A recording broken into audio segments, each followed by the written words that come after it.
Halo bre, balik lagi bersama saya Alfian yang pastinya di Kudet Channel. Dan di video kali ini di samping kiri atau depan kalian ya, udah ada yang namanya sebuah test band gitu loh. Jadi Kudetek baru aja merakit sebuah test band, cuma nggak ada videonya sih. Dan di depan saya juga udah ada prosesor box dari Intel, yaitu Intel Core i5 ya, yang mana ini akan menjadi test band kita untuk video-video kedepannya, untuk yang ngetes-ngetes barang yang bakal datang, cooler, RAM, SSD, dan lain-lain.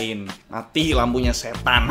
Jadi di video kali ini akhirnya LSE yang terkenal dengan cooler Kerehore-nya mengirimkan kita sebuah produk lagi. Kalian tahu sendiri LSE itu adalah sebuah brand cooler yang cukup terkenal juga di Indonesia, yang mana harganya itu sangat terjangkau coy. Dan kita kedatangan sebuah cooler yaitu LSE M240 yang Max seriesnya. Kemarin itu saya udah pernah nge-review yang air coolernya. Kalau ini tuh liquid cooler atau all-in-one liquid cooler gitu loh. Yang mana memang untuk desainnya keren banget yang sebelumnya, yaitu LSE M120D yang air cooler 2 fan ya, warna putih. Kali ini kita kedatangan warna hitam, all-in-one liquid cooler LSE M240. Tapi ada 2 SKU warna. Ada warna hitam dan warna putih. Yang kedatangan di kami ini warna hitamnya coy. Dan ya saya tes menggunakan prosesor Intel Core i5 generasi terbaru, yaitu Core i5 11600K yang bisa di overclock buat nyiksa nih cooler dari LSE gitu. Jadi gimana sih? Apakah cooler dari LSE M240 ini sanggup untuk menahan panasnya prosesor Intel? Guys, ini 6 core 12 thread doang, tapi ya lumayan lah ya. Dan langsung aja kali ya kita ulas atau kita review LSE M240 all-in-one liquid cooler. Di paket pembeliannya, kita akan mendapatkan unit radiatornya yang tersambung langsung dengan water pumpnya bre. Lalu ada 2 fan berdiameter 120 mm. Terus ada kotak putih yang berisi bermacam barang seperti bracket, back panel, mur, baut, kabel PWM, dan thermal grease dalam bentuk suntikan. Serta terdapat controller yang berguna untuk mengontrol warna RGB-nya. Tentu aja ini sesuatu yang istimewa ya, dimana sangat jarang ada produk liquid cooling yang menyertakan controller di paket pembeliannya. Controller ini tuh dipakai buat motherboard kalian yang nggak support RGB sync pastinya. Lanjut ke unit radiatornya yang berdimensi panjang 276 mm kali lebar 120 mm kali ketebalannya di 27 mm. Berbahan aluminium, keseluruhan radiator ini berwarna hitam dengan kisi-kisi heatsink berbentuk W yang sangat rapat, sekitar 1-1,5 mm jarak antara heatsinknya bre. Diharapkan dapat mempercepat perpindahan panas. Untuk selang atau tubnya tentu aja udah dilapisi sleeving, tapi yang mengejutkan ini tuh elastis banget bre. Bakal berguna pas lagi proses instalasi, mau itu pemasangan di atas casing atau di depan casing. Lanjut ke water pumpnya yang berdimensi 70x70x44 mm.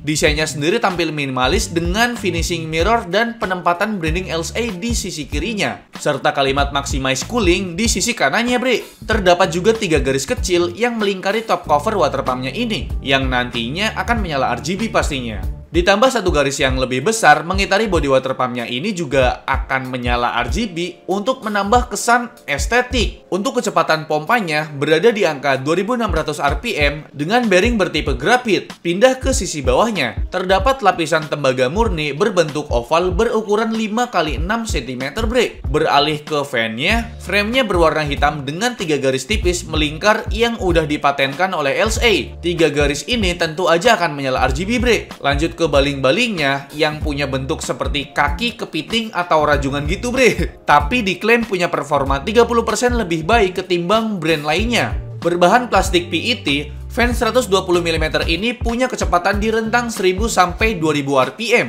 dengan tingkat kebisingan di angka 24,2 sampai 37,3 desibel. Untuk kemampuan airflow-nya berada di angka 38,75 sampai 77,65 cvm. Dan untuk bearingnya bertipe hidrolik untuk pemakaian yang lebih tahan lama bre. LSE M240 ini tentu aja support dual platform, yaitu Intel dan juga AMD pastinya. Untuk platform Intel support dengan soket LGA 1200, 2066, 2011, 1366, 115X, dan 775. Sedangkan untuk platform AMD support dengan soket FM1, AM2, AM2+, AM3, AM4, dan Threadripper 4. Oke bre, itu dia ulasan atau review dari saya mengenai all-in-one liquid cooler dari LSA, yaitu LSA M240. Dan sekarang saya akan kasih tahu poin-poin penting mengenai produknya LSA ini, yaitu LSA M240. Pertama, mengenai kipasnya. Kipasnya ini baling-balingnya, di bagian baling-balingnya itu bertekstur ya. Ibarat kata tuh kayak kaki rajungan, gimana sih? Ya mungkin tujuannya biar airflow-nya tuh lebih maksimal gitu kan, peningkatan airflow-nya. Dan yang kedua itu di bagian selangnya. Selangnya elastis tapi rada kecil, tapi dia itu udah sleeving, jadi lebih terlindungi dan lebih aman lah gitu. Dan poin yang ketiga mengenai water pumpnya. Di bagian atasnya itu dia itu bahannya mirror gitu, dia cuma ada nyala dan logo LSA doang, RGB coy. Mungkin kalau ditambah custom kayak suhu gitu kan lebih keren lagi, mungkin ya jadi lebih mahal kali ya. Tapi kayak gini aja udah cakep sebenarnya sih. Di bagian tubingnya itu kayak nyala RGB, dan RGB-nya cukup bagus gitu loh, mengikuti warna kipasnya gitu loh. Dan untuk warnanya RGB-nya ini bisa kita atur atau bisa kita kontrol lewat software gitu, RGB Sync. Pertama itu ada dari Gigabyte Fusion, terus ada Asus Aura Sync juga, terus dari MS-nya juga ada. Tapi di sini saya tes di Gigabyte ya, jadi belum saya coba di Asus ataupun dari MSI gitu loh. Dan kalau misalkan motherboard kalian nggak support pun nggak apa-apa, LSA ngasih sebuah controller RGB yang mana kalian bisa pasang menggantikan RGB Sync controller yang buat motherboard kalian yang udah support gitu loh. Ini udah kepasang nih coy, jadi kalian bisa ganti. Malah justru lebih lengkap mode dari controllernya daripada dari aplikasi gitu loh coy. Kayak modenya banyak juga sih di sini. Terus kalian bisa ngatur kecepatan juga, dan di sini ada light-nya juga bisa diganti-ganti gitu loh.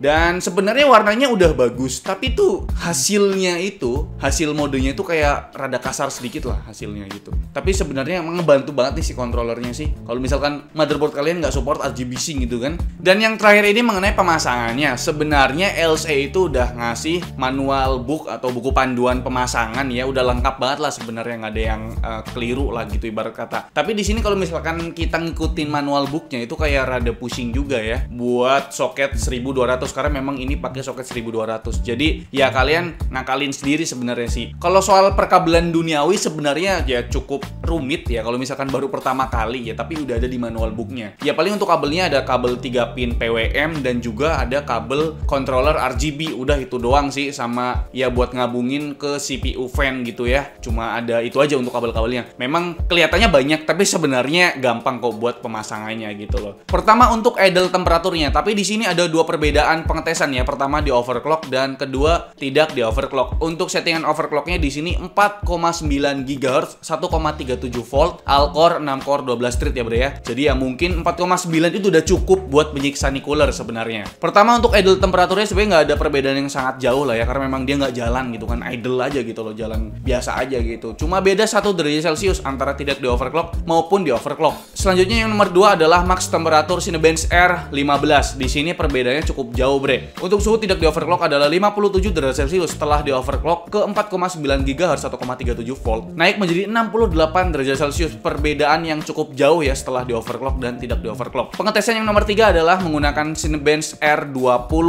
abangnya R15 ya pastinya. Sebelum di overclock suhunya adalah 62 derajat Celcius, dan setelah di overclock dia naik menjadi 71 derajat Celcius. Ini cukup tinggi ya bre ya. Pengetesan selanjutnya ada max temperatur HWBot Real Bench. Harusnya sini lebih tersiksa sih. Sebelum di overclock suhunya adalah 57 derajat Celcius, tapi setelah di overclock dia naik mencapai 71 derajat Celcius dalam keadaan di overclock 4,9 GHz. Dan yang selanjutnya kita tes untuk bermain game. Di sini ada 2 game. Pertama GTA 5 dan Far Cry 5 yang penggunaan CPU-nya cukup tinggi bre. Pertama untuk game GTA 5 di resolusi 1080p settingan grafik ultra. Sebelum di overclock suhunya cuma 48 derajat Celcius, tapi setelah di overclock naik kira-kira 12 derajat Celcius menjadi 60 derajat Celcius setelah di overclock. Sedangkan untuk games Far Cry 5 settingan grafik ultra di resolusi 1080p juga, sebelum di overclock suhunya adalah 51 derajat Celcius, setelah di overclock naik menjadi 63 derajat Celcius. Dan kira-kira itu dia untuk performance dari all-in-one liquid cooler LSA M240. Jadi menurut kalian gimana? Ya setelah dites ini tidak sampai suhu 80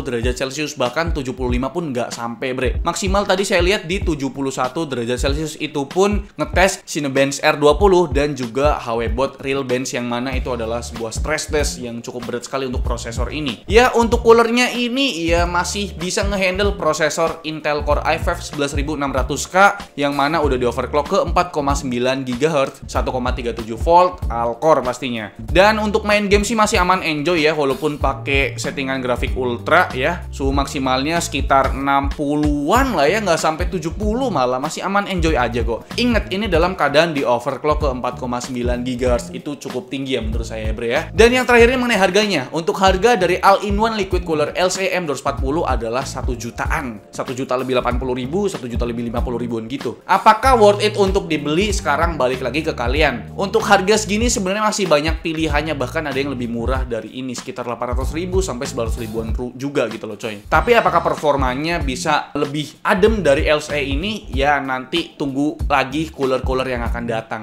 Karena kita udah punya test bench baru menggunakan prosesor Intel Core i5 11600K. Jadi kira-kira itu dia video review atau ulasan dari saya mengenai LCE M240 All-in-One Liquid Cooler. Jadi menurut kalian gimana? Coba tulis di kolom komentar. Like video ini kalau kalian suka, dislike kalau nggak suka, dan jangan lupa untuk tekan tombol subscribe yang warna merah kalau misalkan kalian belum subscribe channel ini. Saya Alfian selaku host di channel ini mengucapkan terima kasih. Sampai jumpa di lain video. Bye bye.